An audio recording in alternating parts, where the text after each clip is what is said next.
Let's get some reaction from Victoria Derbyshire in Manchester with a panel of people who she has assembled.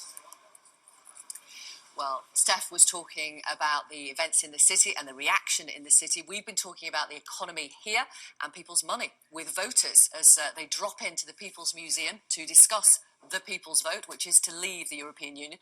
Paddy, you voted to leave and you believed those economic forecasts from the Remain campaign and still went for leave. Why? Yeah, after considering the forecast, I did think it was inevitable that there would be a temporary shock to the forecast, pound, the FTSE.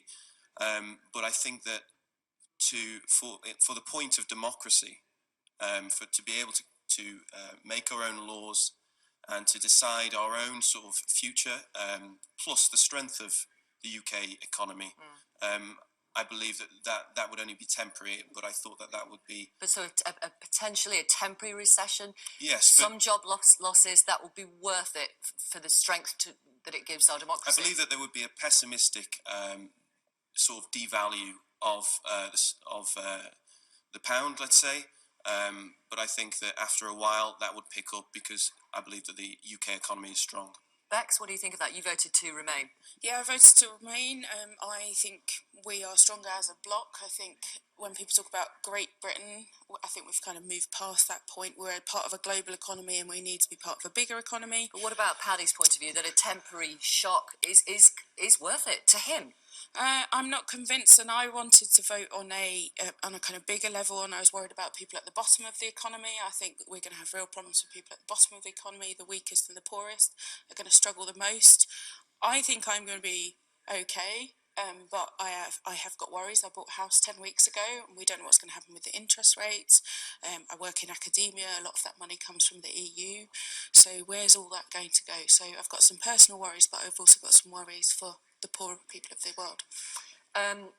Jules, you voted to remain. When you see events in the city, when you see the Governor of the Bank of England come out immediately after David Cameron to try to reassure the markets, what do you think here in Manchester? Well, clearly we knew we was going to have a shock. It's probably been a double whammy with David Cameron going as well. We just need to stay strong and keep a resolve here. The markets have already started to move back a little bit.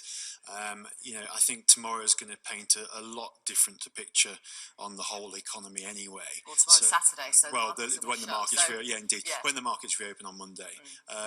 So it's a new day, and like I said earlier, the one thing that we don't want to happen is to talk ourselves into a recession and talk ourselves down. We've got to remain positive. Everyone the is decision, well, there, that's right. The decision has been made now, and you know, I voted Remain for various reasons, but I'm not dismayed either by the result. So for me personally, I'm going to get behind it in any way I can, and just look forward to a brighter future. You know, the decision's been made. Let's just all get behind it, keep smiling, and do that the best we can. Do you feel positive, like Jules does, Bex? Do you accept the result? I do accept the result. We're in a democracy and the decision has been made. I know there's a petition going around to overturn it. I'll be interested to see what happens with that. What, an online petition? Yeah, okay. With people saying, you know, it wasn't representative and it's too tight and it should... Oh my gosh, it was a huge turnout, 72%. So I thought that's kind of fascinating. But I mean, you know, we were out later at an industry event last night, so got up just in time to see and was really surprised. But the one thing that had persuaded me maybe towards the leave vote was the idea that I'm in a digital economy, so it's very global, and therefore does geography actually matter that much? But I think there is still something about geography and local history and being part of an area that we've had relationships with for a long time. Do you think that stops now? No, I don't think it stops. Okay. That's what I hope. But I'm hoping that the kind of vitriol that's gone on with the campaign, that people can leave that behind and say, if this is where we're going, then we need to go this way and we need to go in a positive way. Thank you, Bex, for the moment. Thank you, all of you.